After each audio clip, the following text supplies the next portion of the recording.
Түскі тамақ пен кешкі тамақ. Таңертең бала ешбір жұмыссыз үйде отырды. Түскі аста ішетін уақытта шешесі ет пен сорпа келді.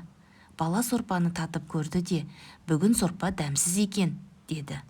Бұл дәмсіз болса кешке дәмді сорпа пісіріп беремін, деді шешесі. Түскі тамақтан соң әкесі шөп тасыды. Баласы әкесіне көмектесті, шөптің төбесіне шықты. Әбден шаршап, кешке үйіне келді. Шешесі түстен қалған сорпаны нанды дастарханға қойды.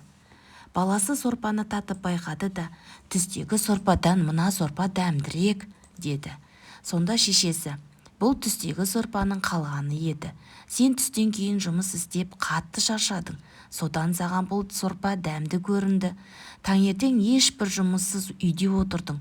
Содан саған бұл сорпа дәмсіз болды, деді.